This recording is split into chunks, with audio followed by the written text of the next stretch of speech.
Welcome back to the CX show. I'm joined here with Mick from Vawdrey and Paul Vawdrey, and as always with Dad and Alex. Sani Banani. All right, that's Zulu. It's saying hello in Zulu because me, Marie, we're going to South Africa in a few weeks. So say that again. The chairs might stop me. Cool.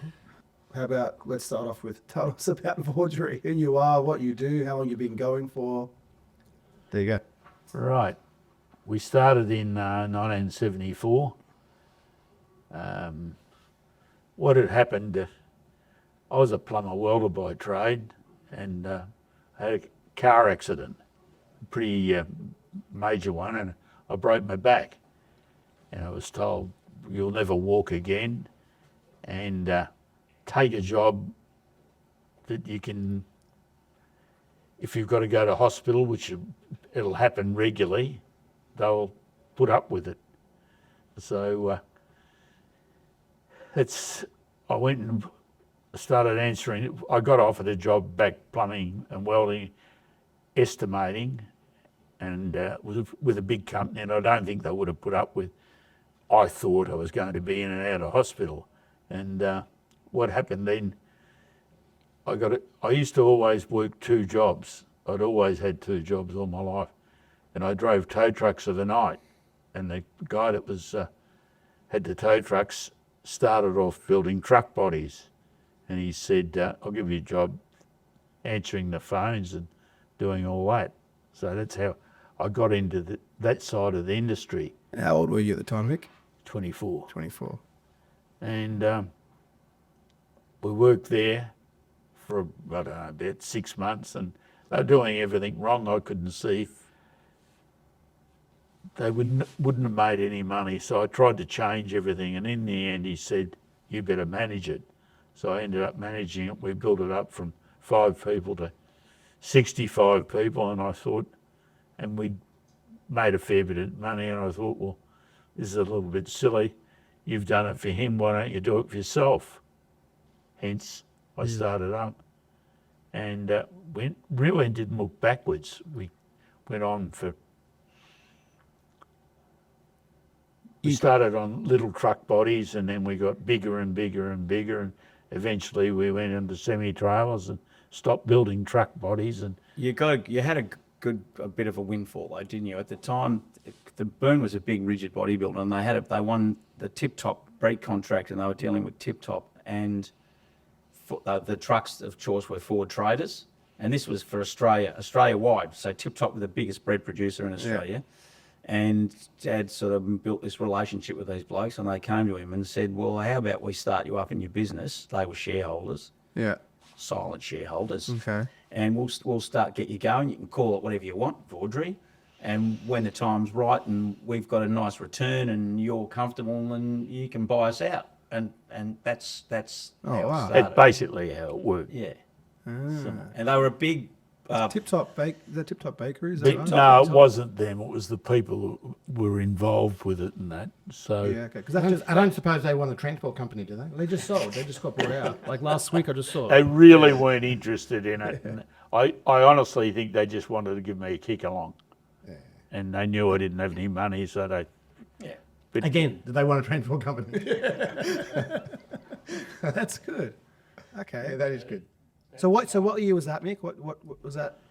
Well, we When you started started, in yeah. 74. 74. Yeah. Yeah. Married, small child, broke your back. And actually the business was registered and founded on my 10th birthday. There you go. It was. So there you Wow. go. Yeah. So that's when everything went. But So how old were you when Mick broke his back? 5. 5. So the difficult times That would have been because people really It was hard, and my wife left me about, when I got out of hospital, she left about 4 weeks later. To go get milk, or really? And she took Paul with her, and I went round to where they were, and we had a bit of a discussion. And I said, well, what about leave it up to Paul, Wow. who he goes with? And he was 5. Yeah. And he he picked the old man, so we got along famously. The story goes, the story that I was told was he pulled up out the front. I was playing in the front yard.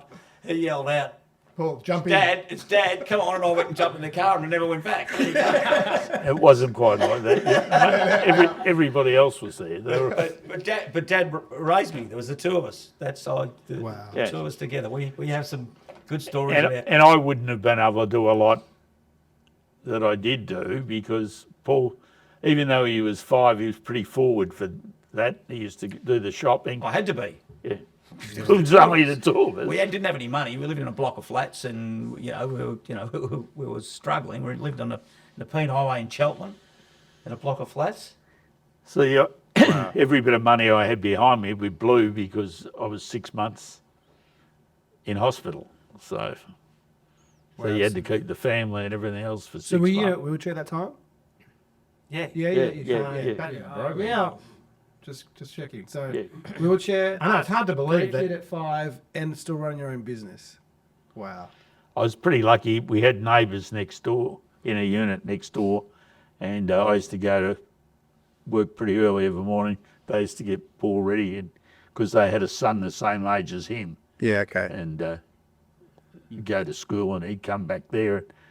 And a lot of times he'd have dinner there because I'd be working till 12 o'clock at night. Wow. So we did it pretty hard at the start. Wow, that's So you that's fast forward inspiring story. to 52 years later. Yeah. We have 500 employees, and so when I tell people that he built this empire, and then I tell them what he does and how and where he's at. But I'll tell you one thing: if we're throwing it on the table, we've had some great chats over this, and Dad'll say to me, if he was able-bodied, he probably wouldn't have done what he's done. I think probably working in the business is what slows it down. It's working on the business gave me a start. Instead of me being out there because I would have got involved in building things and everything else, because that was my go. But being in a wheelchair, it sort of pulled me away a bit, and I could look from the outside in and see all our weaknesses and what we were doing wrong and what we had to do to get out of it. But I said to you last week. I was really good looking. No, I said the same thing. I said sometimes I feel like we're too in it. We need to take a step back and look at it from a different perspective. But we're not really in it. Yeah, we are. Well, I mean, When was the last time you drove a truck? When was last? 2 weeks ago, I was doing a shovel across the sites. Nice drive. When was the last time you started breaking down pallets? When I was here, I was working in the warehouse. No, this is not a good month. He's been hands-on in the last trenches couple of this past months. month or so. And the 5 years before that? Yeah, it's not. Anyway. No, we're not really in it. Like Yes, we are, Dad. We I are. don't think we are. You come to work every day. You come to work every day. And Yeah, still so did try me. and- Yeah, but you try and get involved with all the issues. All the issues you try and get involved with. You pointing the finger. You No, want to go I'm there? not pointing You want to the go finger. there? I'm not pointing the finger. I'm just saying. You sometimes you. Anyway, let's go back to the story. I think the difference is, Jack, when you can't not be in it when your name's on the front door and you own it, because you live it, breathe it, eat it, sleep it, shit it. Yeah. It's 24/7. 100%. And I watched one of these a few weeks ago when you would go like that with your dad when he said, you were sort of saying, oh, why don't you move aside and let us do things? Yeah. And he said, I will when I stop looking at things that I can see going wrong. Yeah. Shh, be quiet. And it's the same. My dad told me, and I say this to a lot of people, with a lot of family businesses, and a lot of younger guys say their old man's been really hard on them and they're coming up and this and that, which he was really hard with me. But he said to me one day, he said, mate, let me tell you something. I made a lot of mistakes in business on the way through. We don't have to make them twice. Even if I'm away on the boat or something, ring me up and just say, what do you think about this, mate? And it's one of the greatest things he ever said to me. And I have no problem with it. It's one of the best things he ever said to me. Yeah. He said, you don't have to make them twice. Ring me, ask me. And what did I say to Yeah, you? you said the same thing, Dad. I've said the exact same thing. Yeah, I'm not. Right? Now, I'm heated up because this is really fresh. The other day, remember? You're on the phone. Yeah. You're on the phone to someone, Oh. and I just wanted to hear what you were saying, right? And We made it very clear. He's on the phone. We're trying to. Okay, Give my, up well, the if I'm, situation. okay. For me, if I'm speaking to a customer about a complaint, whatever it is, I'm dealing with him. If I can't hear, if I put my thing on here so I can actually listen, process, and then give him a response. But he's trying to put his head next to my ear with the phone. No. Give me some Let me space. paint the picture. He was there. Let me He paint was the there. picture. No, where's he at? Dad, Jack's you were on the following phone around the dealing with law. my customers. A bit of an issue. Now, we're all aware of the issue. We're all actively trying to solve it. And Jack's got the phone call. And then we're in front of Jack. Well, I had to Put on step, loudspeaker. Put on loudspeaker. We want to hear. I had to step in to solve an issue because something. And then he turns around and Dad goes up to him. And then Jack's like... And then So I get closer. Dad gets closer and he gets, well... It was very clear all we wanted him to do was just put it on speaker. Yeah, but I can't process that one. I need my space to bloody process what's going on. So I cracked the shits and I went tomorrow and I shut the door. No, you didn't shut. You slammed it. I actually did. You're lucky slam you the didn't door. break the glass. I think The the door was old- shut with authority. the older I get, I think I'm starting to get more impatient. Yeah. I don't know what that. I think that tells me. Do you want to add something to this? No, I don't agree. I think it's like a sign saying, I think you're coming to the end. You've got to make room. But all I wanted, see, before I said put it on loudspeaker, the way you were talking to that customer, I thought, great, that's exactly how I'd say it. Great.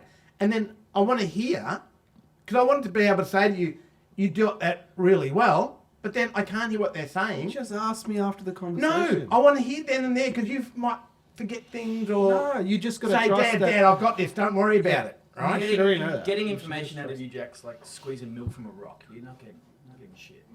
No, You don't recite things well. but if I hear how you I had to deal with the issues. Anyway. yeah, but if I'm not I gonna throw see him above. how you I'll throw deal him with an above. issue, Jack, if I see how you deal with it, I think, yeah, that's how I do it. It actually reassures me. I think, yeah, okay, I can leave it to him. But You just asked me after the phone call. That's it. I'll just tell you what you want to know. Yeah. man, Anyway, we're gonna. it's like going to the footy. I'd rather go there, watch it live, watch it live, than watch a replay. You do both. Yeah. Yeah, I do. If they win, I haven't watched it for a while. Anyway, Carlton supporters. let's, You might be right now. So, 74 is when you started, right? That's when you were 10 years old, is that right, Paul? Right. Okay, so take us through, let's say 5 years down the track, how things are going. First of all, I'd moved into a factory that was a reasonable size, I thought at the time. But we grew too quickly. And I used to have, we were doing mainly ridges, and we'd have trucks parked down side streets. 50 or 60 trucks you'd have. How big And- was it? How big square meters was the factory? Factory. Couple thousand? No, bigger than that, about 5,000. 5,000, yeah, Yeah. okay, cool, yeah. But And it what had year was this, Vic? Was this? 74. This okay, cool, yeah. It's 74, and we were across. We had a transport company across the road, and they were really good to us, and they let us park all the trucks in their yard. But we'd have to get them out of a morning. Yeah. So had hit extra early in the morning, move all the cab chassis. Cab chassis have never got any fuel in them, so they're forever running out. Everything was a big drama. So we used to get to work about 4:30 in the morning to move all the trucks out so the transport company could work. Anyway, people complained, and the council came down and said, "You'll have to get out of here. It's no good." I was signed up on I think a 3-year lease or something. It was only 12 months when they did this, and I said, "Well, it's all very well. You find somewhere for me to go." Anyway, he come back about 3 hours later. He said, "Come round with me." And we went round the corner. There's this old beat up factory. We had overhead cranes. It had everything. It was on the corner of a street, which is great for transport because you can get like you've got. Yeah. And you can have 2 entrances and everything work. So we went round there and never looked back after that, and that was a big start. And then about 25 years later, we'd outgrown everything. We'd bought extra land across the road, and I'd done everything, and I decided, I used to dream.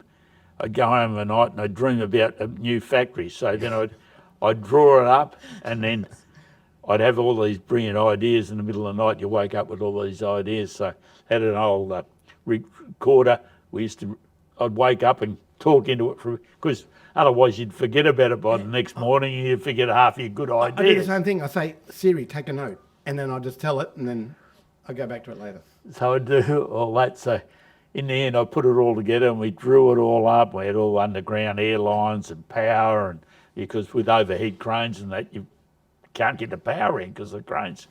Anyway, I did all that, and finally I drove around for about 6 months till I found the property where we are now, and we bought it.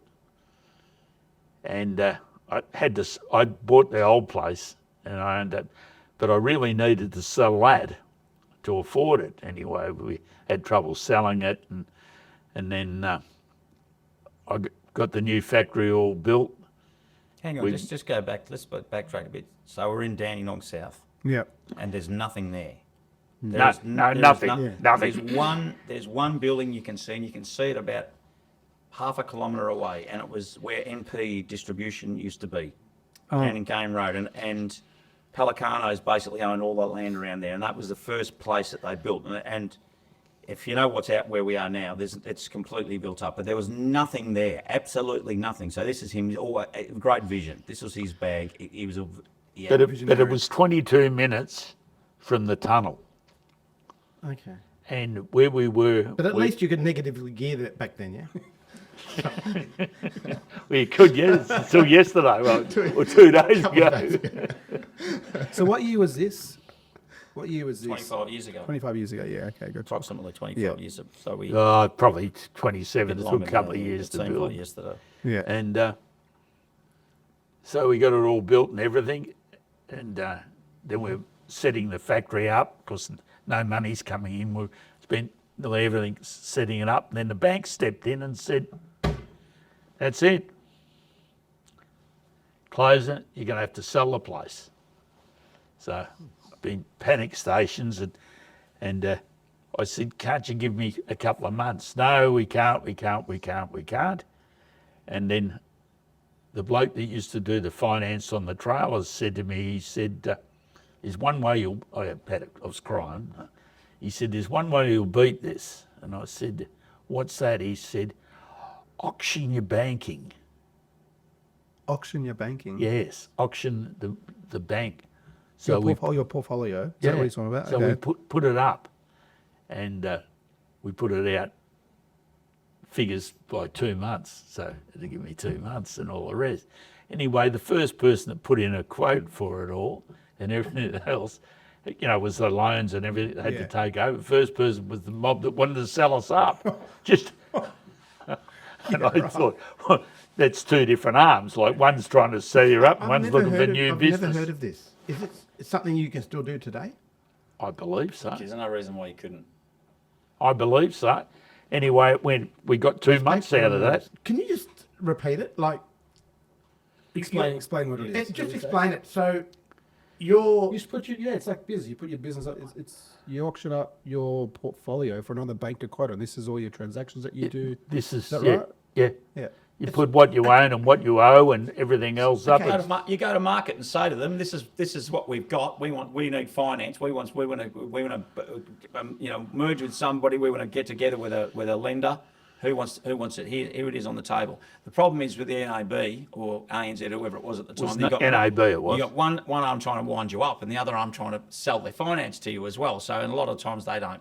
Yeah. They don't talk to, cause being so big, they don't talk to each other. And they were the first people that quoted, and I couldn't get my head around that. okay. So they don't physically pay you anything for it. They just take on the debt Yeah, and say, this loan will do it for so much percent, Right. and that will do with this. Now I'm with you. And then you put that up against that, Yeah, Where yeah. The 3 or 4 banks did the whole lot. But it gave me 2 months. Because when you move banks, like if someone wants to move banks, it's like you don't get anything for it. You just No. move banks. But it That gave me makes sense. time. Yeah. And we finished, in that time, we finished setting up the factory and we got into production. And by the time it came up, the due date, we had $1 million in the bank.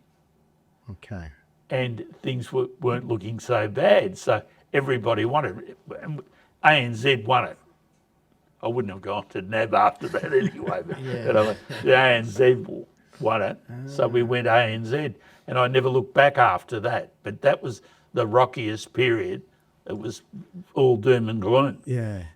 One of the big problems that we had is we came from a factory where everything was like a job shop, and Dad had set up basically a production line set up, and people don't like change. And we couldn't get our workers, they couldn't get their heads around it. And I can remember being there with all the leading hands and all the guys in the engineering room at 9 o'clock at night, trying to get these guys in their head, this is how we've got to do it, this is how we've got to do it, we've got to change, we've got to do it like this.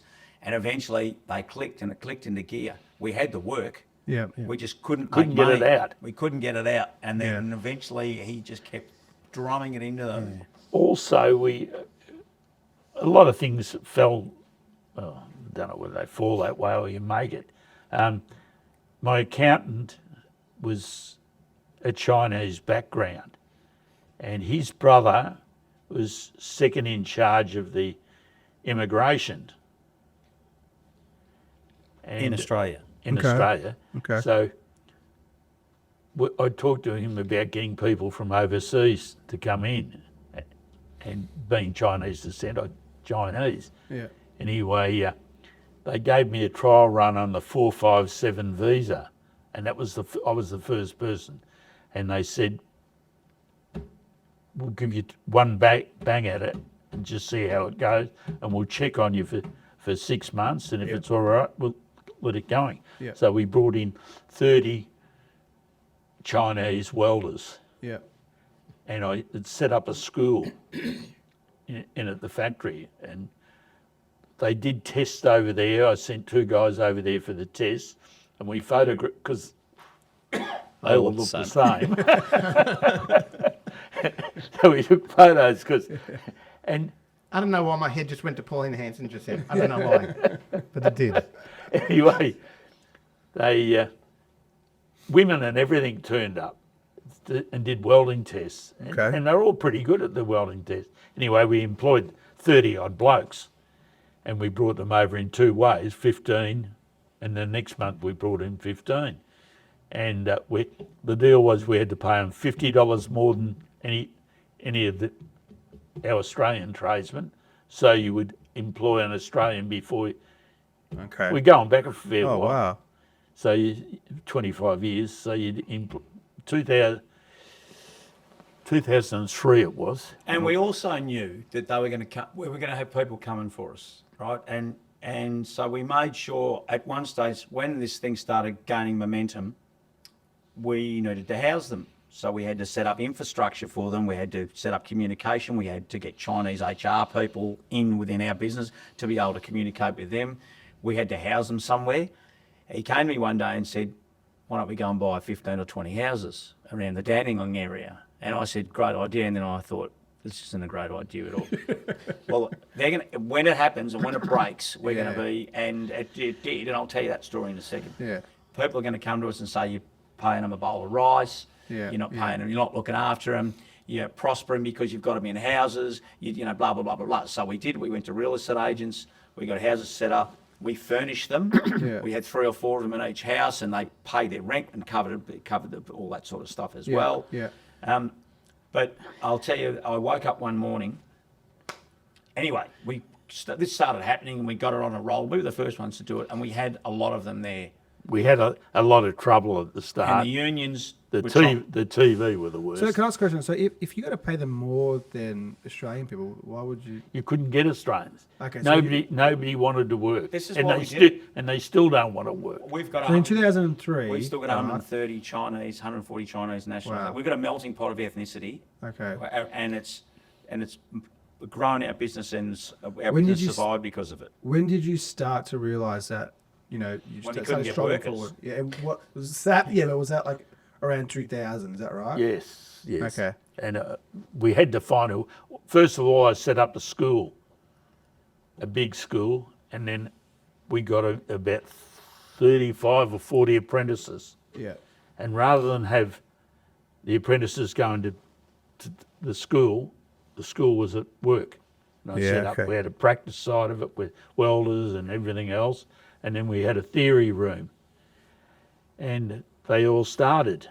And after 4 or 5 months, there was only about 5 of them left. Wow. They just These are Aussies. Yeah. So their mates are out being a brickies labourer, earning 800, 900 bucks a week, Yeah. right? And they're 16, 17, 18 years old, and our guys are doing an apprenticeship and getting their couple hundred bucks a week, and that's what it was in those days. They didn't want to work. Yeah. So okay. when we did this, we had the federal government was different to the state government, and we said to them, you know, we want the teachers to come out and teach it, and they all want to know, what do you want? What are you trying? We said, we don't want your money. We want to grow the business. We want to get apprentices. We just want to make. we this happen. paid the teachers. Dad's theory was, if you gave a bloke, a tradesman, if you gave him an apprentice and he was a nothing and he didn't want to do anything, the tradesman wasn't going to help him. If you got these kids and you taught them, and you taught them how to work and how to do things, and they got better at it, the tradesman's going to use him. And if we gave the tradesman a bonus after, if he had to build that in 10 hours, but he actually got it done in 7 or 8, we give him a bonus. So they're going to teach these young kids to help them and make things, they're going to get more efficient at building that thing under 8 hours. And we're going to teach them at work, not at trade school in Coburg, where it just didn't work. So we wanted them on site. So we wanted the teachers to come from Batman Automotive and do the theory in our at work. We didn't want anything from the government. We didn't want a government handout. We didn't want any of that. We just wanted them to ratify it, to say, yes, no problem. And they did it. And after 5 years, we had 1 or 2 of them apprentices that went through. So this is why we started looking outside the square, because we could see the future was terrible, that we weren't going to have anything. Yep.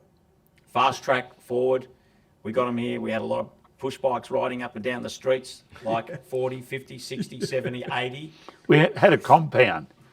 full of bikes. Wow. And I bought the bikes. I got all these second-hand bikes. Yeah. and they And were riding to work. we got the mechanics at work to make sure they're all fixed, rideable, and that's how they got to work. I guess they warmed we up were when they laughing get there. about it the other day. Now, because they're Chinese and they're good workers, but they'd only ever worked 12 hours a day, 6 days a week.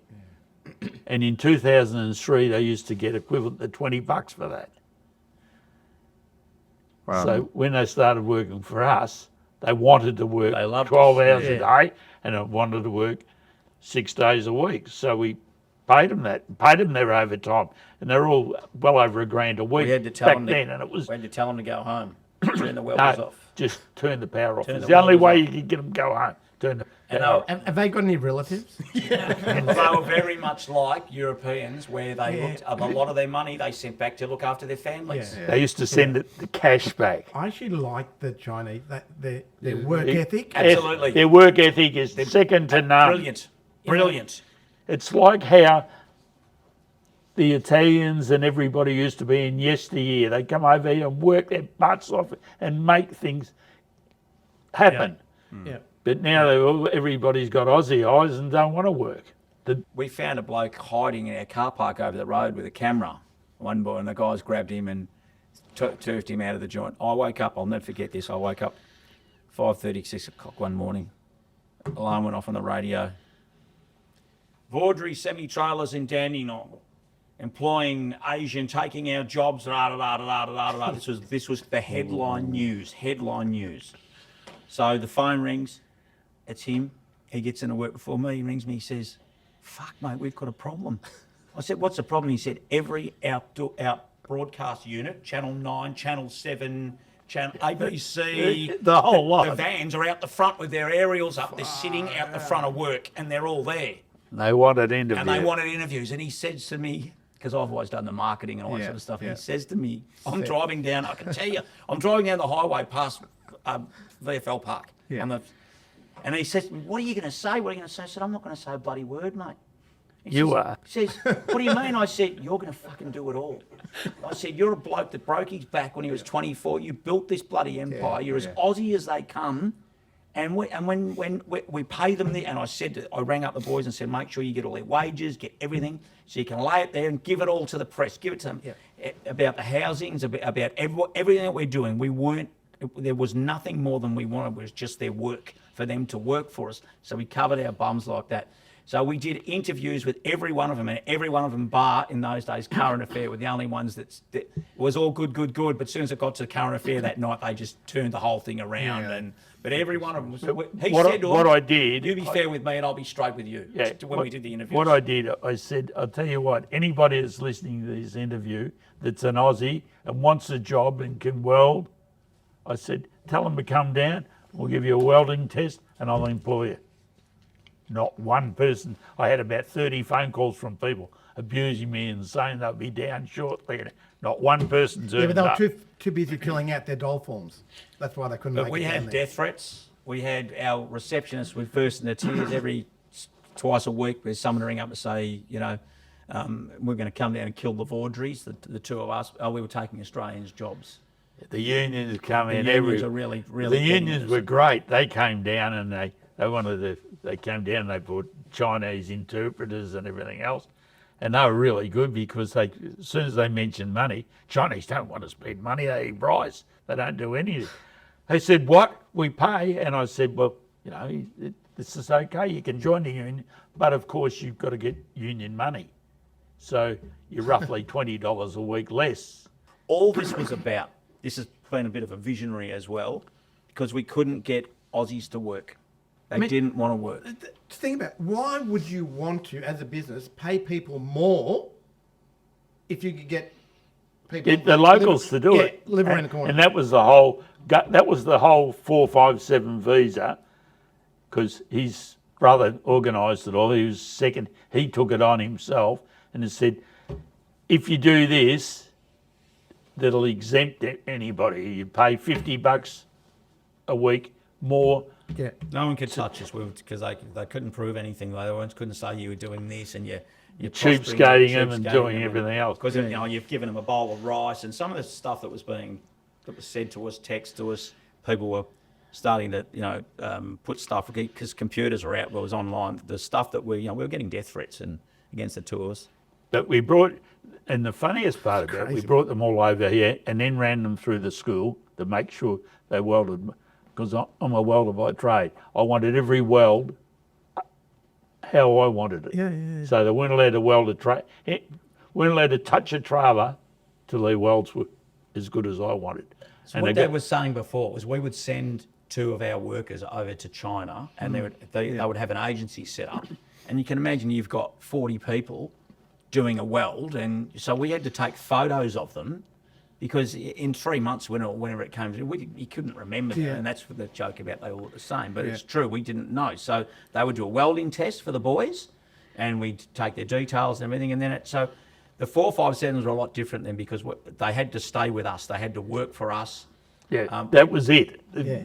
They were yours. They couldn't go anywhere. We had a few issues because they came over here and a few of them got the sniff of the good life, and the old Crown Casino was happening, wasn't it? So a lot of them would spend the whole weekend in there, some of them weeks in there. So we sort of got them, we put them in teams and said, righto, you four, you're in your little team, and if Jack doesn't turn up for work for the next, we're going to send you all back. So you've got to make sure that you can do what you want socially, whatever, but you've got to come, you've got to be at work and you've got to make sure you do the right thing, because I'm not joking, they were spending... They were only doing it when they couldn't work, because work means more to them. But then, after 2 years, they could bring their wives and that over. So they all brought their wives over, and their wives got jobs down in the local market gardens, and they used to go down and pick in that. And we don't know, and we're really short on labour. We needed somebody. We had a big burst, and they're terrible at English. I've got to admit, they're shocking at English. But the ones who've been with us a long time do most of the translate. Yeah. Well, they said, what about our wives come? And from Market Garden? And they said, well, you tested them for welders. Like over there, wife welds and works, and so does husband, generally in the same company. But we weren't looking for women.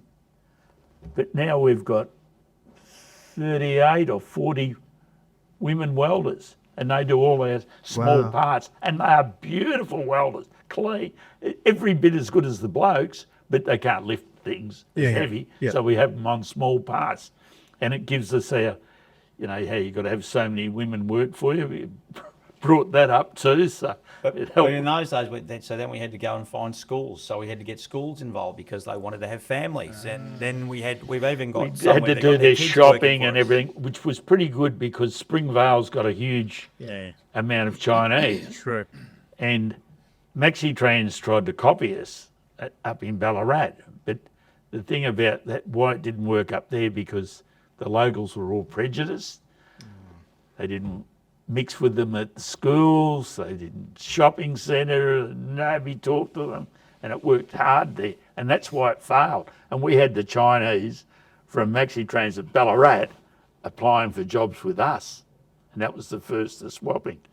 But you generally find they're pretty loyal, the Chinese. We don't lose very many. No. We'd still have, out of that first 30 the other day, we still had 24. Yeah. Wow, that's And fantastic. that's 20, what are we, 24 years ago, 23 years. Only problem is they know Aussie slang better than they know that. Well, because that's being in our the bloke. factory, you can imagine some of the stuff they've learned.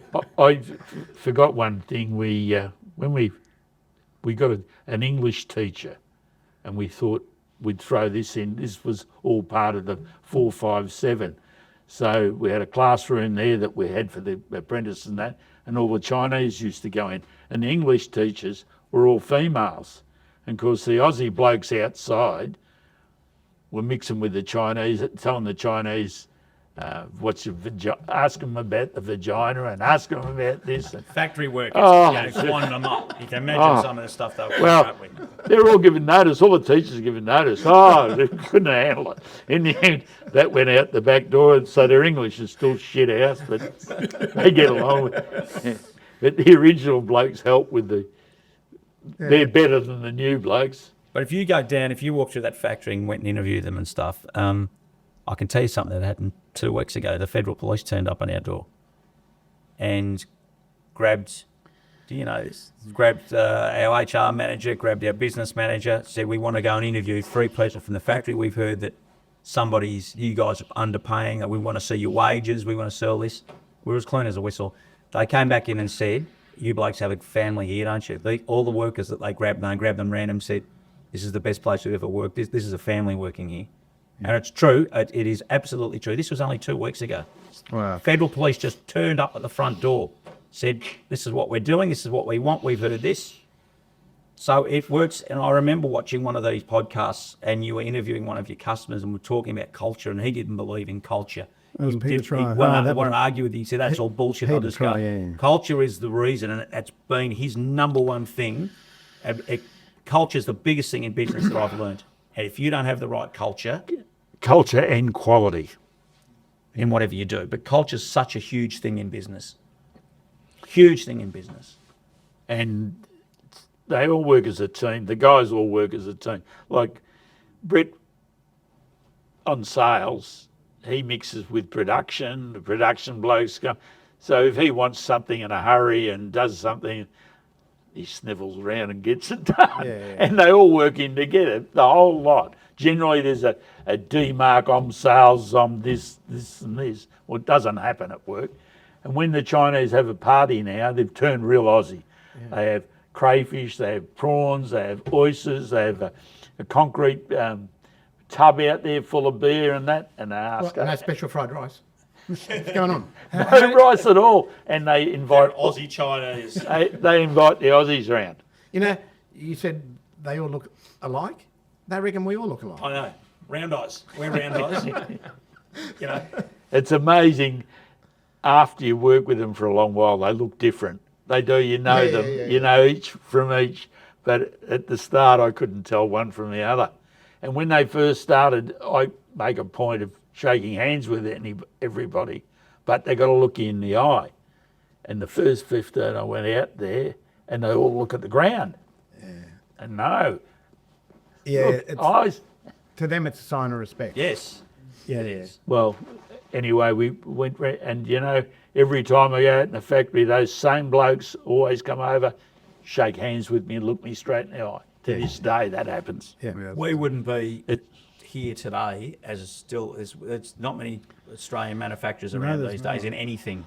One of our biggest customers sad. is a wharf operator. Says to us the only thing that he buys that he knows is Australian are Vawdrey trailers, and he said, and the biggest thing we export is empty containers. Now that's ACFS. They're the biggest privately owned wharf carters in Australia. That's Arthur Zanera said that to me. And he said, it's a dying breed. He said, he always says to me, it's a credit to you to keep doing what you're doing. What I'm getting at is without this family, without the Asians and without the, and we've got a breeding, a melting pot of ethnicity there. We've got bloody Italians, but we've got Tongans, Fijians, Kiwis. They've had their moments. You know, they've had their moments, but we all work together, and that's why our whole thing is Australian. It's Australian owned. It's Australian family business. I mean, even my competitors now have been taken over by Germany, and you know, they were our biggest competitor was an Australian owned company.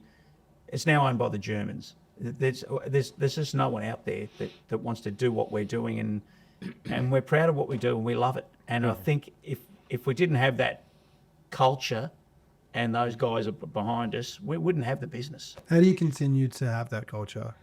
Well, here's a classic example. Yesterday we had, and the day before, we're fixing up I bought the factory across the road and we've turned it into a really big hub for service and repairs. And, Thank you, guys. They're bringing their fans and out. we've beautified the whole place up. Well, yesterday we had 68 tonne of screenings, put white screenings, because I planted all these palm trees because that's my bag, and I put weed mesh over the top of it all, and I was hiring a backhoe to come down or something to come down, just lift it under and spread it. And I got a whole lot of Samoans work for me, drive forklifts and do all that. And they said, no, boss, we'll do it. I said, there's 68 tonne there. They did it in 2 days. Spread the whole lot out, raked it all out. Looks beautiful. You now have a hanging in the middle of the yard, but that's okay. They might have had that one when I wasn't watching. But I tell you what, they did it all and it looks good. That's just things like that. Would have been easier for them to say, yeah, get the equipment in and we'll just rake it It's over. good that they look after Yeah. your business. as Jack, well. to answer your question, you got to look after people. You got to look after people, and you got to be seen. You got to be there doing it. You know, walking through the factory. You got to let them know you're around, that you care. You got to look after people. If you want them to work for you and to look after your business, every one of those blokes is in a truck out delivering to your customers.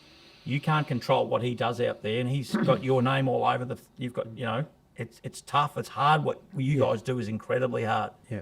Because you're not in control of it. Once it leaves out there, it's, you know. Correct. I think that podcast with Peter Try, where he mentioned the culture, I think he was more coming at it like, if someone went to your workers today and said, we'll give you double what you're getting paid Believe there, that's what he was saying. yeah, I think that's where he was coming from. Yeah. You know, But it's not always the grass isn't always as Oh, yeah, grows young up, well, you know, because we- we had a lot of them when the 4.5s changed. We had metal works all around us, welding shops, everything, offering them more money, and a lot of them left to Yeah. taste the money. Yeah. Well, guess what? they're back. We wouldn't let them back at the start. We said no because 3 months. We They had- also had all that infrastructure set up. Yeah. They thought we've got HR people, we've got people to look after us, people that, you know, They're looking after their family, Yeah. like the little Johnny's. helped them with schools. We had school, and they didn't get that. They got extra money, and they thought, and they would go there and they'd be racially vilified. They, you know, wouldn't work in another one. They want, we want to go back to Vawdrey's. It's actually nice back there. They look after us. Yeah. And we thought if we just let them go, they're just going to keep going and coming. So we said no. Our factory manager said no. They're not coming back. We need to get the message Maybe out that's what there. we should look now. We have people leave and, yeah, we take them back. Because when they realise, It's really not good to do that, though. yeah, It brings a culture that we're going to leave, we can always come back. yeah, look, if someone, if they think that they can better themselves and they can get a better opportunity somewhere else, good luck to you. That's We've Yeah, but taken as long as people, that- we've taken people back. but you know, Yeah, but then- not then- very many. What, you know what happens? When they first start, oh my God, this is fantastic here, you're really good. But then that then becomes the new norm. And that's how they see things. And then after a few years, I think, oh, that someone else will say, "Oh, come over here. We'll pay you more. We'll do this. We'll do that." They leave, and then they realise that all grass the is little always greener. things, Yeah. all the little things that we do for them, Yeah. the other people won't do. Yep. And they think, "Oh shit, I think we had it pretty good over there. Let's, can we go back?" And look, if they used to work well, and then we'll say, "Yeah, good work, yeah, come back," But they are,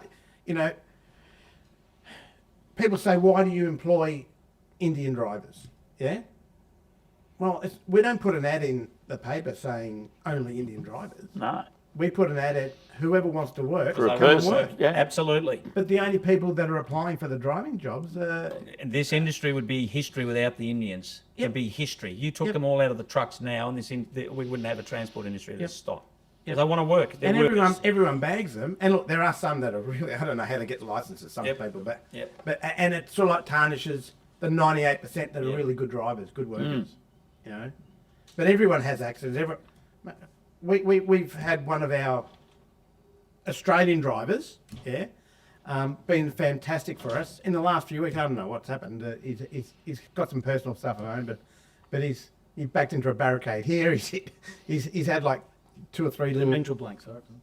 two or three little, I actually rang him up yesterday and I said, mate, how you going? He goes, "Oh, no, I'm okay." I said, I'm just ringing up because I just want to know how you feeling. How are you? He goes, no, I'm all right. He goes, "Look, I know I've had a few things. I've had a few things on my mind." And, I said, "Mate," and he goes, "I'll be more careful not to back into things." I said, "Mate, Neil, I'm not asking about that. I'm asking how you are." There you are. Yeah. Because this is not you. I know you. You've been with us for what, 15 years or something? Yeah. I said, I've been here 15 years, even for me. well, probably 20 years. I said, "Mate, this is not you. What's going on?" He goes, "I'm just having some problems." And then he said, "But I really appreciate you." You wouldn't get that working for Linfox or Toll or, that's the thing about family businesses, and that's, you've got to care, and yet he hasn't But we walked do into his care. office and That's sit the thing. down. We actually do care. Yeah, we do. We absolutely we do, to an because extent. and it is. I know it sounds cliche, but it is a bloody family. It really is. Yeah, that's right. And if you treat them like your family, they'll look after you. And if the word gets around, they all know. You do the right thing by the Vawdreys, they'll do the right thing by you. Yeah. The other thing is we've He'll tell you we've that. probably got about 20 people that have been 30 and over, Years working for it. Wow. and they're all in their late 40s, early 50s. So Want to tell that story, do you? Got a little Italian bloke named Frank. Yeah. He clocked up his 30 years or something, and he came to Dad, walked into his office, and I walked past, saw Frank. Had a chat with him, and he said his buddy down the road had worked at Holton or somewhere for 30 years, and he got a watch. And he wanted a watch. So he rings me up and says, "Look, he's got a fair point, it's 30 years, a long time, we should probably have a look at this." So I said, "All right." He goes, I said, "What are you ringing me for?" He said, "Can you go and have a look, and, we'll check this out." And I said, "Right." So I went into the HR and I got all that. All right. Okay. Right. So I rang him up and I said, "Well, it looks like we're going to a new business." He said, "What?" He said, "Well, we better go and buy a fucking jewellery store." He said to me, "What? What are you talking about?" I said, "Well, there's 35 over 30 years, there's 50 over 20 years, and there's 70 over 10 years. So you want to start buying watches?" He said, "Go and buy Frank a watch." So We he shut said, him "Frank, up. Frank, here's a watch now. Shut up and don't do this anymore." But that is a true story. I'll never forget it. How true is that? I said, "You're going to have to buy a jewellery store, mate. We're going to..." Look what you got to look forward to in 25 years. I'll get you a watch. That's so true, and now It it would be is. horrific if you looked at the numbers. Yeah. because really in our form, our leading hands and everything, they just don't change. They're always there. Yeah. We've got a number of our subbies that have been with us for ages, and the one that comes to mind, Murat. He started with us when he was 18, driving. Had his own truck, and years have gone by, and he quite often comes up and he says, "I just thank you," and like he calls my wife Mum, and he's got like 22, 23 trucks with us now. Who's our biggest subby now? Yeah. Yeah. How good is that? Yeah. See, to me, How good is that? yeah. And like, you know, he'll send me videos of his kids doing something and the kids are saying, more money, more money, more money. And I'll send him a picture of my grandkids saying, no, more money, no money, no money. But yeah, it's good. We have that, you know, and yesterday we had another one of our workers. He started off in The warehouse. the warehouse, Yeah. you know, and I'll tell you the story. This is probably going back about 15 years. It's good having them all together, but then sometimes they get a little bit of power and they want things their way sometimes. And I can't remember what started it, but we had our night crew just, you know, decide to walk out one night. Yep. And I said, you know, because they wanted something, I said, well, mate, that's not the right way to ask, you know. So anyway, I said, whoever goes, you're not coming back. If you decide to walk out, you're not coming back, right? And I remember there was about 15 or 20 of them. They walked. So I remember ringing up Jack and Alex, get your friends, get everyone, get them to come in. We've got to get through tonight, right? And there was about 10 people that actually stayed, you know, and we got through the night, you know, and That was a long night. it was a long You night. weren't even there, bro. Was it? No, you weren't. It was Yeah, one I of my was. friends. No, this is You were at school, bro. this is what, 5 years ago? No. This is This is at Springvale. no. The one you're talking about was through COVID. That was completely different. Yeah. They were scared. But no. This is back when we were in Springvale. Yeah. And then the next day, a few of them, you know, wanted to come because I said to them, if you leave, but you know, make sure that you know you've got your, you know, all your bills covered because, you know, someone's got to pay your bills. Yep. Don't listen to this guy here, all right?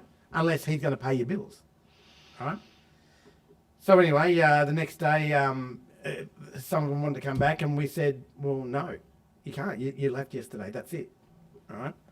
And then this one of them said, oh, but I wasn't scheduled to come in, all right? And I said, okay, well, if he wasn't scheduled, he can't.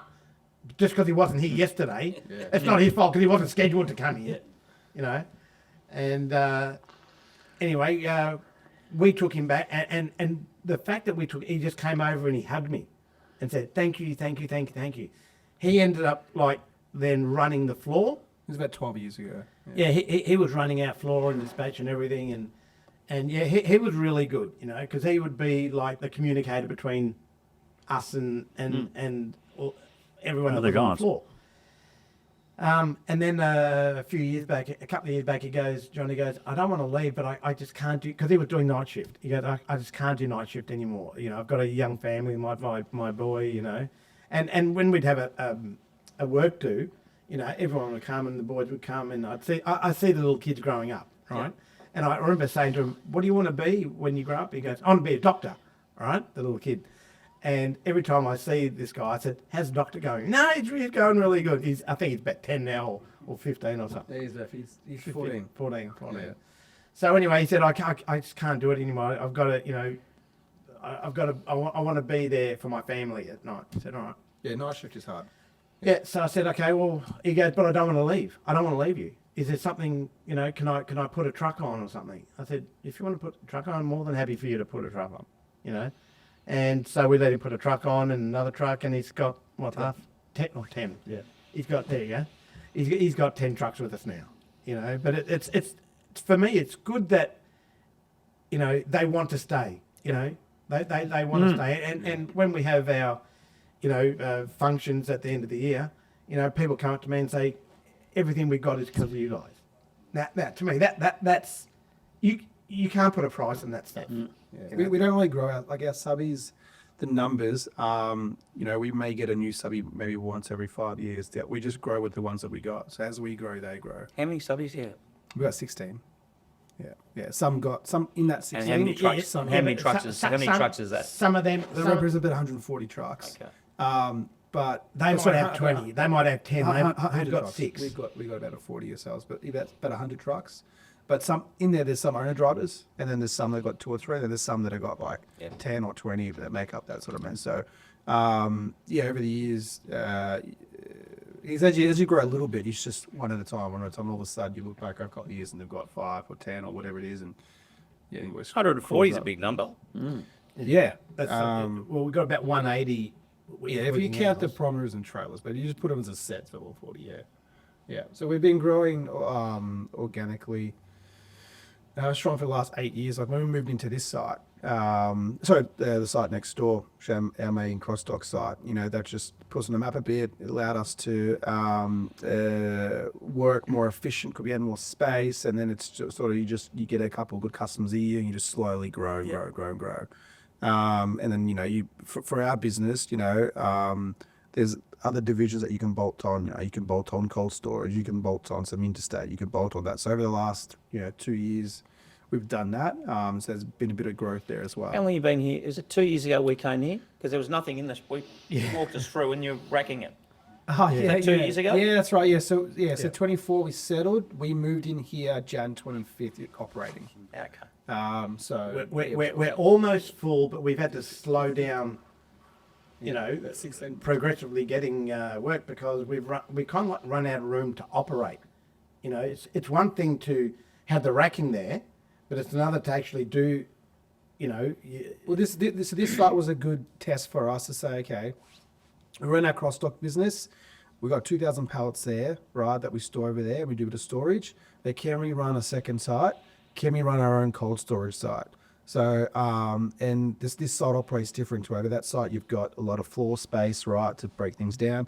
This site, completely different. It's just fully racked. You've got a bit of a floor space, to do your picking. And, because it's our first time, doing this with the new layout that's in there, so everything is double deep in our warehouse. So you've got special equipment that goes in aisles. We've realised that, as you start to fill it up, like before, when it was half empty, you could get away with certain things, right? You could pick things in aisles and do this sort of stuff. When we put more racking in, and as it starts to build up, you realise you can't get away with certain things. So now you got to look back over your process and say, right, well, this doesn't work. We need to do something. So we're basically learning as we go, right? we know it doesn't work. Yeah, that's right. We know really well what doesn't work now. And to your point, we made the mistake. Don't replicate the mistakes again. Yeah, we've done quite costly, like 7-figure mistakes. Like during COVID, we put an 80-chute conveyor belt in the warehouse, and it worked for a little bit, but then it couldn't. That never worked. So it worked a little bit. We were doing home deliveries back then during COVID. It worked because that was small volume for us, but when you started putting larger volume through, it just couldn't cope. We couldn't. It was supposed to be able to do 6,000 cards. Now it only got to about 2.5, and then it started having some issues. We also realised that, let's say this table's our whole warehouse. We put the shooter in the middle. Our operating time we had to go around it. So then loading and unloading was taken. All these little things that you don't, you overlook, I guess, sometimes when you're looking at a project. So that was a good learning curve for us. So we're and it's also good having the two like one block apart because, we get to utilise like across the road in the daytime, it's empty. Like the floor's empty. Yeah. Right in the morning because everything's gone out. So because what we get in today is in store tomorrow, right? Yeah. So in the morning it's empty. And sometimes here they're saying, we've got a couple of containers getting unloaded and everything, and saying we haven't got any room. Well, just take it over there. Yes, it's a little bit of mucking around, but we have that option. Yeah. But yeah, this site. Sometimes you can call it luck, but the universal lines and things happen. Don't know why, because I think my parents are good people. Things just work out for them, right? But we were looking in Dandenong actually. Dandenong were looking in Keysborough, taking over, at least in a site. And they had issues there, so we're waiting. This site wasn't even for sale. The person that owned this place, he sold his business and he owned the property, and then he was just going to lease it out. But our person that does our racking, was doing the make good here, and we kind of and he helped him, did stuff for the previous owner before, and we kind of got him to twist his arm to sell. So Yeah, twist your arm. You had to pay more. That's how we twisted his arm. We offered him what he, we gave him what he wanted. for us, as you know, you don't get these opportunities. Don't really come, right? It's something next door that you can make work. We've just you done have it. to We've try just and done it over the road. And you probably, I don't know your case, but sometimes you will pay a little bit more because it's Because it's right there. there. It's I in went the and right knocked on- spot. I went and knocked on his front door, the owners. There's a couple of Greek couple that owned it, and they're super fun, and I found out where he lived in Elwood and went and knocked on his door. Said, But it was a few years later, wasn't what are it? you doing here? I said, well, I want to buy over the road. I said, we don't have to spend a lot of money. I said, we're going to pay overs. Yeah. We know what you paid for it. Yeah. And we paid overs big Yeah. time, but it's across the road and right. it works. that's for exactly us, what it's we did. brilliant. makes it's worth more. But to you. he knew and we knew and the time was right, but he said, open the door, Paul Vawdrey, what are you doing here? I thought, oh bugger, he lived in Elwood, I was close by. He said to me, go to his house, go in. I said, he always says, but you've got more front than mine, But let's go and do it. it was a year later. Yeah, it was. It It wasn't was a year later. He didn't want to sell it then. Well, you planted the And seed. then all of a sudden an agent rang up, which was a personal friend of that bloke. He said, I believe you were interested in the site across the road. Are you still interested? Yeah. And I said, yes, Oh, I am still maybe, interested. I don't know. Things have changed a little bit now. Is the house But for sale? we did still have a look played, around. We we did still a paid plenty. Bloody oath we did. Yeah, But yeah. You'll see, I look out my office window and see your trailers coming in there, so thank Yeah. you. But it's, and we've added on to it, we built a new factory on there and we've tweaked it to do what it was, because it was AdTrans, so it was set up for trucks, it wasn't set up for B doubles and trailers. So we've got it set up now beautifully, and we've taken all that traffic that was down the back of the factory with trailers coming in and out out of the service division, we've taken that over the road now, so. Okay. we don't Just have to- separated everything. Yeah. That's worked. They're good. They've probably got 3 hectares, three and a wow, bit. Okay. Bit of land there. Yeah. But yeah, it's like you guys, it's Yeah. it's connected and Yeah. Yeah, about it just makes it easy. Do you the answer is probably yes. You at times you guys obviously disagree with each other. At the end of the day, obviously Mick has the last say. Or what's the relationship like? You guys have been in business a long time together now, right? How important is your relationship? And sometimes when things get heated, No, they do get heated and you say what you mean, but do you mean what you say? Yeah. We have a good look. Ah. This is upbringing as well. Dad's never had a carrot in his life. He's always had a stick. And we have a team, a general manager, engineering manager, factory manager. They're all like brothers. Our service managers, they call him up. You've met Arthur Vawdrey. Yeah, that's right. Yeah. They've been like his children, all of them. They've all been with us for 20 plus 30 years. I've had them all since the early teens. We can go to war, be in this room and go to war and not agree and walk out that door and all get on with it. And we've had external people come and work for us that have left in management position that's gone in and said, what this joint is, and I'm not saying it because my name's Vawdrey, the way these guys operate, and it just clicks, it works. The two of us, we've argued, but we get on with it. We built the boardroom in the wrong place. It's right next to the front door in the office reception. And quite often I've walked out, and we're colourful in our language. Quite often I've opened the door and walked out, and the receptionist is there looking at me going, the HR don't like Mick and I having anything to do with employing people, because when we finally employed Deb, we got her in and said, now, you may hear the magic word dropped around here. It's a bit of a man's world that you work. She said, don't know. I said, we need to make this pretty clear, because it was. So yes, we did build and I've been in many businesses of customers of mine that have done the same thing. What's arguing? Yeah, we don't agree all the time, but my dad's my best mate. I'm an only child. My dad's my best mate. You bully with your best mates, don't you? But you have fun with your best mates too. Yeah. We both love this business, and I ring him. I'll probably ring him more than anybody. We talk about it. Whether he goes away on his boat and goes fishing and leaves Melbourne during winter. Yeah. But I still get on it now. We've got computers. It's a lot easier, and he still looks at the P&L and rings me and says, "You did that job too bloody cheap. You're going to send us broke." Rah, rah, rah, rah. Gives me his, right. He still gives me his mouthful and stuff. But I mean, I don't think it achieves anything holding grudges and all that crap. When I was younger, I did, and that's only maturing. Yeah. That's only getting old, everything's for the good of the company.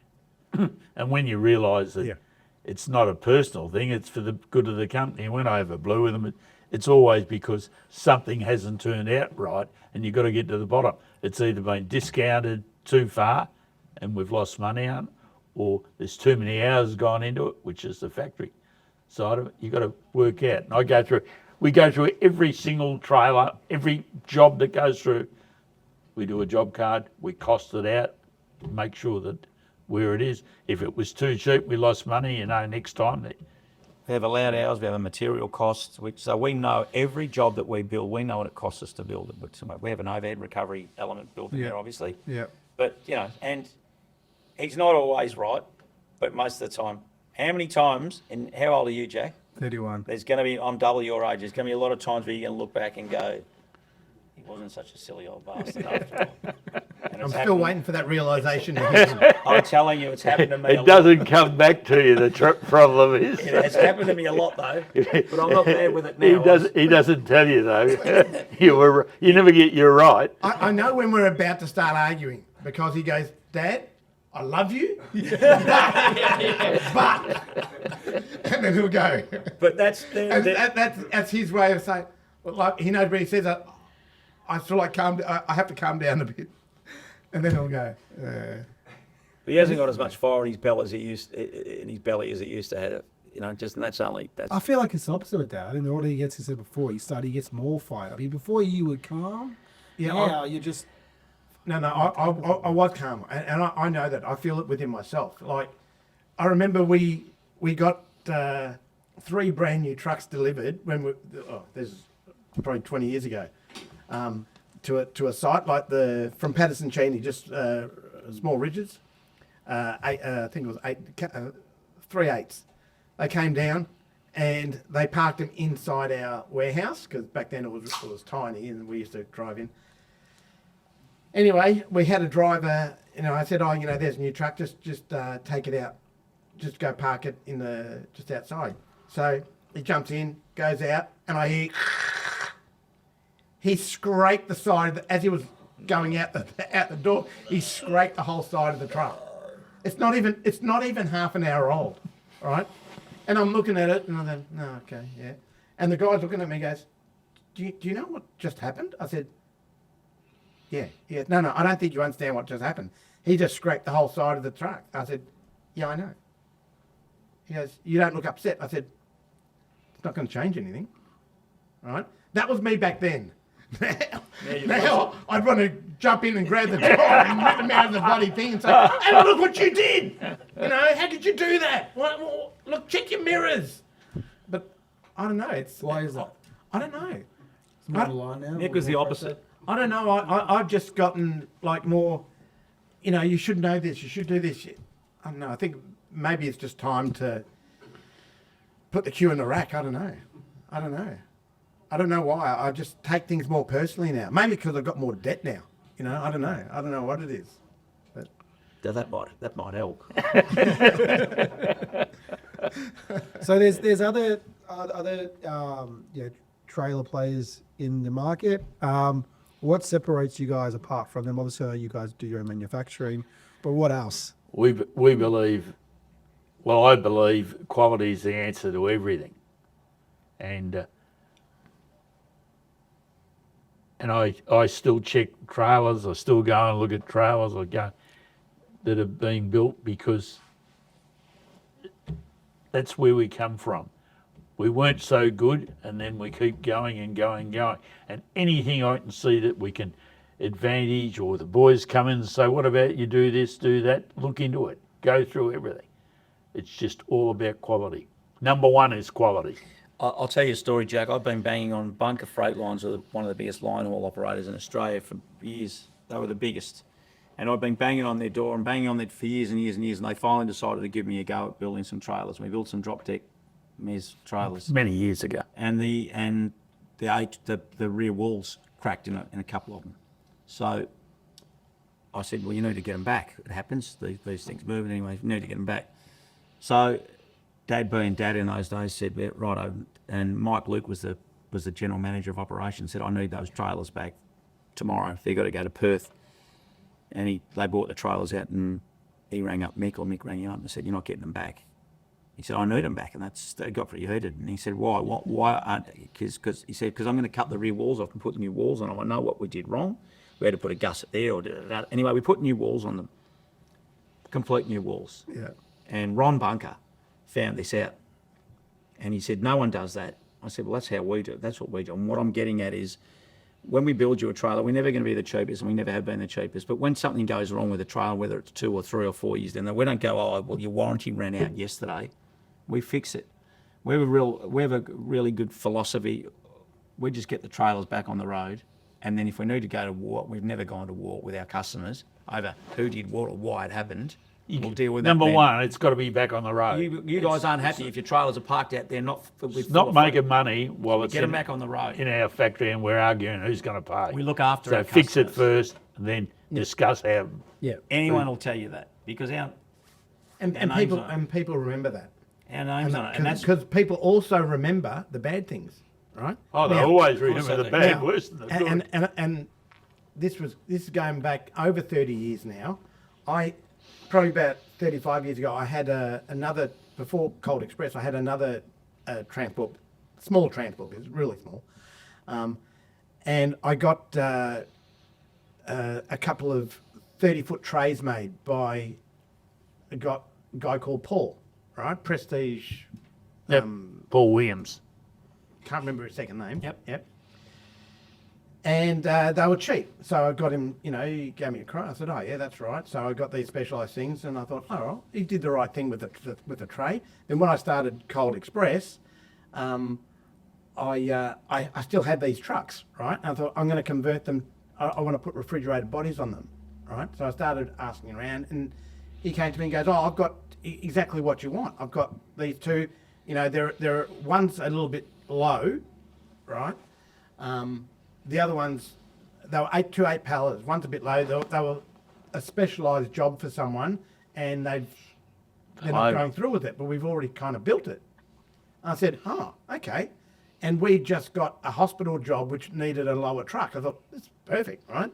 So back then, I think we paid about 15 grand for them, right? Which is Peanuts. cheap. Even back then, it was pretty cheap. But he goes, "The only reason I'm giving you this cheap is because, no one else is going to want them because they're a specific build." So I said, "Okay, now I've got my 30-foot tray trucks. We've got to bring them back down to, half the size." So, he did, he organised all that, which was great. Anyway, I got the trucks, and the first week, people were putting pallets on there. Things started falling off it, right? And I went back to him and said, "Mate, things are falling." He goes, "Yeah, no worries, bring it in, I'll fix it." So he pop riveted in, and like, within a few months, the boxes were literally falling apart, right? And he basically said, "No, you got them cheap," and that was it. Now, to me, I look for value, right? So it's not, if you don't get value out of something, it doesn't matter what you pay. It's No, not cheap, because you've right? thrown it away. So guess how many trucks I have got him to build for me? And over the years, you work it out, over 30 years, how many truck bodies would have gone through my fleet? Guess how many he's built for me? Zero. Zero. We'd have the same stories for sure. Zero, because if all he had to do was look after me on that thing, and he would have had. Yep. I like to think I'm pretty loyal. You're very you right, know. Dad. Yep. Someone would have to do something really bad for me to move away. A lot of our suppliers that we do, they're 10+ years old. We're the same. Yeah, and we get every year, but we just if they give us a service, the price is competitive, and we get looked after. That's We're all we exactly want. the same. Yeah. With our waste, Absolutely. and our steel and our aluminium, Yeah. and we don't change suppliers. We have people. But can you imagine the volumes Yeah. that we put through? Yeah. Last year we built 2,500 trailers, just under 2,500. We're doing at the moment. We're doing between, anywhere between 120, 140 a month, A bit more than that. depending on volume. About 140 to So the 180. big volumes of everything we use, whether it's paint, curtains, steel, as I said, Yeah. tyres, wheels, So we get people banging on the door all the time. With our paint people, we've got the paint supplier employs a guy just to work at our place, Wow. and he matches the paint, and we don't pay for the paint until it lands on your job. Yeah. Okay. As he mixes it Yeah. and goes into the pressure pot, it's the time we get invoiced for the paint. How'd you guys navigate through COVID? Full steam ahead. It was the busiest we've ever been. Absolute flat chat. Yeah. And staff wise, like, everyone was scared at one point, seeing all this. How did you keep everyone aligned and Well, keep powering No, through? we had 3 weeks, I think, wasn't it? we decided that I wasn't going to go to jail. I wasn't going to be a director that didn't look after my staff, and I thought there's only 2 directors, and they're going to put me in jail before him if someone dies on our watch. So we went and got a government ratified medical agency to come and do COVID testing. And we shut down the factory over 2 days, and everyone turned up in their car and drove down the back factory and drove through. And that happened on a Thursday and a Friday. And by about Sunday afternoon, I got a phone call saying we'd had about 30 cases. 42, I Positive. think. Yeah. And by Monday night, it was about 90. A positive. And we were all over the news. We were. They closed us down. They were factory workers, and the Department of Health came out, and we actually had COVID policies in place at that stage. We were doing things. We had and they said, you guys are so far advanced than most businesses are, but we weren't that far in fact. And you can't stop your Once it when goes your through worker there. goes home and he's got a table full of 6 kids having, and then the kids are still going out and coming. You can't control that. And I said to you, we had a melting pot of ethnicity. Yeah. So you can't. We've got hundreds of factory workers out there, and we had COVID. They came through the whole place. We had, do you remember the old cafe bar coffee and sugar and stuff? Yeah. We just throw that away. Anything what was sharing, get all the coffee cups in the kitchen, all the sauces, throw it away. Yeah. We had full-time workers in like hazmat suits that were in the lunchrooms. So when they finished putting their lunch in the microwave, it'd be wiped. We had full-time toilet staff on there in hazmat suits when they went to the toilets. They came out, they'd be in there washing, and like you get when you go to an international airport. So because they wanted us to work because we were building trailers that were feeding, that Essential had service. Woolworths, Yep. social. So we're essential service. So and our business went absolutely gangbusters because we also built for FedEx, Star Trek Express, Australia Post. So I used to tell a story about when I used to drive home and drive down the street. When I'd drive in the street and there'd be a Star Trek van and a FedEx van and an Aussie Post van. Most of the times they were going to my place because I had 3 girls inside that were buying stuff online. Well, that's what happened, didn't it? I used to always hang shit on the kids because there'd always be parcels at the front door. Always parcels. And I'm saying to my wife, have a look at this bloody kids, they're always buying things. And last couple of weeks, I'm thinking, who is it? Is it Rebecca? Is it Marie? Hang on, that's my wife. Yep. Right? I thought, oh, what's she got? Anyway, the next day there's another one. And this morning, I said to her, Marie, have you just found out how to order things online? And she goes, and she smiled. She goes, yeah, it's really good. How good is it? But the big thing was, which I didn't know, on my bench, I would see these things and the next day they'd be wrapped back up. And I said, what's going on here? That's when they introduced, you can buy something online, take it home, put it on. If it doesn't fit, you can send it back at their cost, not the buyer's cost. Oh, wow. So my girls are buying. So I said, well, Chadstone and Southland will be finished. There'll be no shopping centres left.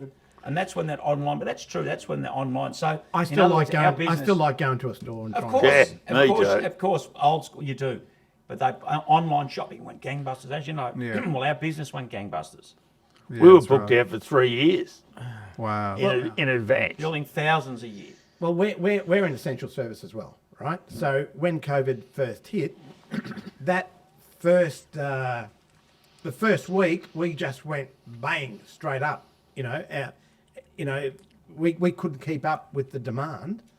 For 2 weeks. It was the home deliveries that. Oh, so, no, 2 weeks we went up and then we dropped because everyone hoarded in those 2 weeks. And they realised It bought they too didn't much. need to. They bought too much. So then we dipped by like 40% on our third week. But Home deliveries were. home delivery. We were doing 2,000 just donut deliveries.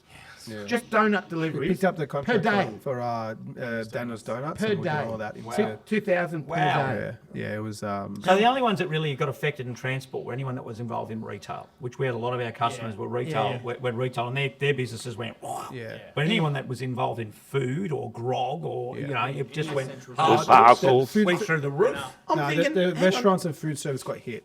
Yes, Because they yes. closed them. So we saw some customers, struggle pretty bad. Yes. But then we had other customers that were booming. So did we. Yeah. Yeah. The ones that serviced like village cinemas and all that. Yeah, they Well, closed, yeah. they had nothing, So we helped out one guy. We gave him free rent here because it was, what's he going to do? Yeah. Then they left. And then he left. So COVID was He's back now. But And he's back now, but you do the guy a favour, COVID was massive for us, massive. Yeah. And then so, just on that, what you were saying before, how people walked out. They didn't walk out. At the beginning, no one knew anything. Like wanted more pay for danger pay. No. They'll see, Alex. You'll see, No. you saw it on social media. There was these videos, in China, people just walking the street, you see them collapse. Right? So people were just scared because at that time, all of us that were alive, we hadn't lived through something like that before. Now, if it happens again, most of us can call it bullshit. We're not going to do Yeah, it. they didn't know. But back then, we had a case. One of our drivers rang up and said, "I've got COVID." And you had to report it back, at the earlier stage, you had to report it.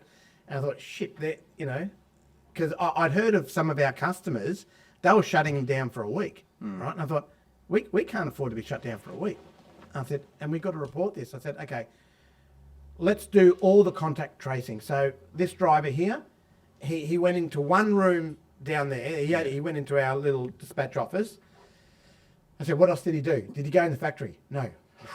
Good. Okay. So he jumped in his truck. They loaded his truck. Because back then we put the protocols in. They weren't allowed to go in the warehouse. We had certain people that you can only work in this part of the warehouse. You can work in that part. Offices, everything was. You have to use those toilets over there. You use those toilets over there. We actually had our toilets outside. but we had our waste monitored by the Department of, I don't know, waste or whatever it was, DPS or something. They were to see if there was any traces of COVID showing up in our waste. Right. Anyway, then It was just Pepsi Max cans. I said, okay, where did he go? And he'd been to 30 places. So we rang all these places and said, listen, the driver yesterday, just letting you know, this is what he did, he was there. And so then when we called the department, and then we also got, you had to have special people to clean the premises, and they had to give you a certificate as well. Yeah. They came with hazmat suits. So we said, look, there's his truck, go do that. That's the room he went in, go do that, all right? So we had all that underway, and then I rang up and said, listen, we've had a case, and they said, and I said, because they were closing businesses down for a week, I said, now, before you say anything, just let me tell you what I've done, all right? We've isolated it. We've got deep clean on his truck. We've shut down that office. We're having that deep cleaned. We've done all the contract tracing. We've done it all for you. And like, there's just silence. I told him everything that we'd done. I said, you still there? She goes, I just can't believe that you've done all this. I said, yeah. She goes, we're an essential service. We deliver to whatever you can think of that's got food, we deliver there. Whether it's your fast food, we deliver to KFC, Subways, Red Rooster, Coles, Woolies, all the IGAs, the butcher shops, we deliver everywhere. Yep. So she goes, okay, so all you need to do is give us the certificates that you've actually done that, and give us all the charts that you've done all the contact tracing. I said, done. So within within 2 hours, they finished that. We sent it, and we actually didn't have to close down for a day. Yeah, they But- they shut us down for 3 weeks. But- so we yeah. had to do deep clean. We had to do everything that you did then.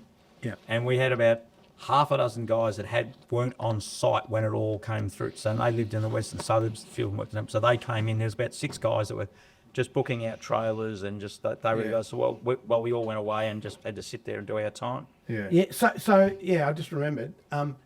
So even though they said you can operate tomorrow, the staff in the warehouse were just so petrified that they were going to die.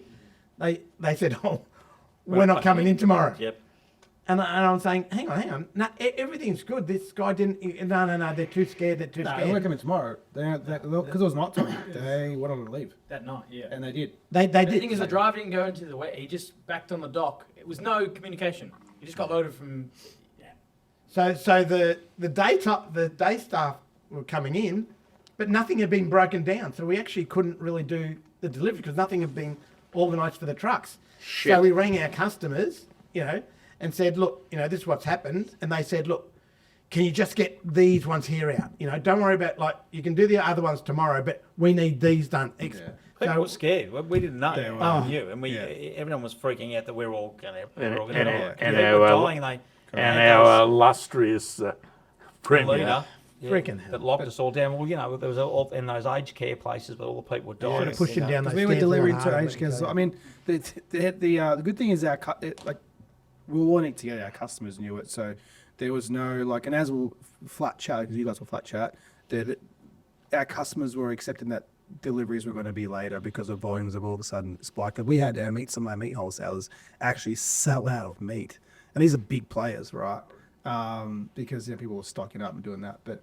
Yeah, that's good that you navigated through. Do you remember that. the hand sanitizer? We had liters and liters and masks, and I'll tell you what else we did. We had because we were still working, and our workers wanted to work because at that stage everything was shutting down around them, and they were grateful that they had a job. Yeah. We got a system, cost us a hell of a lot of money, where when they checked in, it had a camera and it had a thermometer built into the camera. Took a photo of them, and if they had a heightened temperature in the pic, it would notify 3 workers in our HR department that Jack Delos has just checked in. He's got a temperature of 100 and whatever. Grab him and isolate him. So we had that set up where the clock-in clock was as well. Right. So it was just... Yeah. Well, with that, remember you just could not buy hand sanitizer at one stage because everyone had sold out. So we had one of our customers said, "Oh, I've organised hand sanitizers, right? It's coming from interstate. Can you distribute it to the stores?" I said, "I can, but we need a pallet." Right? We need a pallet. And then he goes, "What?" I said, "Matt, we deliver to all your stores. You want your stores to be safe? We need a pallet." Right? So the biggest thing is I didn't realise how far one jar went, right? Because it does last. Yeah. And I think we still got half a pallet. I think it's gone out of date now. Yeah, they have. And you've got to throw it away, like everything we use by, which I reckon is crap. But yeah, we were exactly I think the it's same. crap. They use by. But yeah, that's they're the lengths you do, and we were kind of fortunate, because you couldn't buy, pasta, you couldn't buy these things. And I'd make a phone call to one of our customers, said, "I need 10 boxes of pasta and tomato sauce and all that." And my wife said, "I don't buy that brand." I said, "Just in case, I'm not going without pasta. Let me tell you, right?" Get what you can. Yeah. So we managed to get through Survive. that. I still don't know anyone who's voted Labor. Me personally. I don't either. That shits me because they bolted. I have no idea now. Who, apart from the people that are getting paid to stay home and do nothing, All the people they bring in, Correct, all the immigrants, that's immigrants that they brought in. But also the preferences got us in the last election too. My girls are old enough to vote, and they voted for the Greens. And where did all the Greens' preferences go to? They went to Labor, and this is a state election. I tried to sit there. One of my daughters is a lawyer. The other one's high up in marketing. They're both intelligent girls, but I can't sit in a room with them and talk about. I have to leave the room because they just have tunnel vision, and they're the ones that's going to bite on the backside. How old are they? 25 and 28. Yeah, okay. but I always knew growing up. I mean, we my family always voted for Liberal, right? And I just followed what Dad did, right? You know, 'cause didn't really understand politics, didn't know what was what. But all I knew was Labor was for people who Didn't have 9 to any 5, brains. 9 to 5 type of thing, and the business people all went for Liberal. That's growing up. Yeah, in that's my time. basically what it- That's what it was. And over time, and then you would get Liberal would get in, and they'd fix the economy. Yes. Because they were business people, right? They were business people. Then people would say, yeah, but we want it to be better. So we're going to go for Labor because they promised the world, right? Come to us and we'll give you this, we'll give you that. You know, you'll be better off on us. Unrealistic. So Labor gets in, they stay in there for 1-2 terms, they stuff up the freaking they stuff up the economy. Liberal comes back in, fixes it up, and that's been the trend. Yep. Labor would stuff it up, Liberal will come in, fix it up. But over time, I feel that the lines have blurred a bit, right? Absolutely. And I find it hard to distinguish. Labor and Liberal. Yep. So people, you know, I remember Pauline Hanson, you know, she was coming in saying this, and, you know, I talk to people and, you know, I'll go see people and they're saying, you know, she actually says what we feel, but we're too scared to say, we can't broadcast that because, you know, our business will get affected. But she hasn't changed any from the start Okay. till today. She's still the same. Right. But that's what I like about her, Yeah. right? It's great. Because you go to any other politician, you ask them a question, they don't freaking answer the question. They just don't answer it. No. I don't know what they stand. I don't know what they want to do. You ask them, well, this and that. You know, look at Labor. You know, did you know, the capital gains tax and negative gearing? Well, right? he wasn't going to touch it. They're not going to touch it. For the 50th time, we're not going to touch it. You know. First Now- thing he did is touch it. Now, the first thing they do is touch it. So, you know, it gets questioned. So you lied about that. No, we just changed our position. So you didn't, so he's not lying, he's just changing his position. Is that the new way of covering up a lie now? By saying we've changed our position? Well, it's a What bit a lot of like crap. bit That- like Andrews, isn't it? How is this going to help anybody wanting to get into the market? I don't understand this budget, right? He's saying he wants to have everyone more on an equal footing, which I think they're going towards a communist, you know, model, which it would never work here. But so what they've done, and correct me if I'm wrong, someone, but they've said like negative gearing from a couple of days ago, you cannot no longer negatively gear unless you've already got it. If you've got it, then it stays in place. Yeah. Okay. So So new. If they wanted, It's make new okay. property. So investing less appealing. To okay. So for people that already negatively gear properties and all that, we've got it. It's not going to change. You're going to be going off the old act, which is nothing. So I'm at a disadvantage. you're at a disadvantage. But I thought it was supposed to help you. Correct. Supposed to help the young people, It's but not what going to it's help not. it. All it's Right. going to do, it's going to drive up rents. People are going to be. It's harder to come in. Have a look at your phone after I read this. I heard this when I drove in the gate. This is 6 hours ago. One Nation has surged past Labor in the first major poll since negative gearing and capital gains tax changes were announced. Yeah, I Part saw of that. it. Yeah. Well, I'll be voting for them. No. Well, look. That's incredible to think that, though, isn't it? A couple of years ago, I actually joined the Liberal Party, right? You know, because I had the local guy, Manny, came and saw me. Really nice guy. You know, went to a couple of their things, you know. And he rang me last week and said, "Oh, John, you haven't renewed your thing." I said, "Manny, are you free next week? Because we need to have a chat." All right. And I actually rang him this morning on the way in. You know, hopefully I'm going to catch up with him this afternoon. But Angus Taylor came to see me, you know, and look, yeah, great guy. But when he came to see me, I said, look, at the moment, Liberal Labor, I don't see what you're going to do that much for us. Now, given the two, I'd definitely go Liberal, 100%. But I don't like the fact that they can't tell you what they stand for on particular issues. Where Pauline Hanson, where do you stand on immigration? Oh, well, this is what I'm going to do. I'm going to cut that out. Where do you stand? Like this voice thing and welcome to country. I'm sorry. I've disagreed. I've disagreed with that from day one. It's right? terrible. You're dividing us. You are dividing us. I believe one flag for everyone. I don't believe in special handouts for Aboriginals or anyone. I don't believe that because Should all be treated the everyone same. needs to be, because when you treat everyone evenly and equal, I think that's when the Aboriginals will prosper more if they're treated the same as everyone else. This is my own personal belief. Yep. Right? And The amount of money we throw at them now is horrendous. and the NDIS, you know, we haven't got money. You know, we were talking about COVID before. You know, the amount of waste. You know, because I was thinking we were doing 2,000 donut deliveries a day, and I'm looking at it, think it's $50 for like six donuts. Who the hell would spend that much money? And then I'm thinking, well, hang on, they're getting $850 a week to stay home and do nothing. So yeah, they've got the money to do that. Did you see the latest one that's got, mate? You know, we are that much in debt in this state. We are crazy in debt, and it's just getting worse and just compounding. Did you see the latest one? They're going to spend, or they've spent, $7,500 on getting one of those tunnel Oh, my diggers, God. the Aboriginal art. The thing is going to go underground. Underground. So they paid an Aboriginal artist to come and paint one of the Yep. one of the bores to go underground. No one's ever going to see it. Yep, $7,500. Or On two of them. They've done it.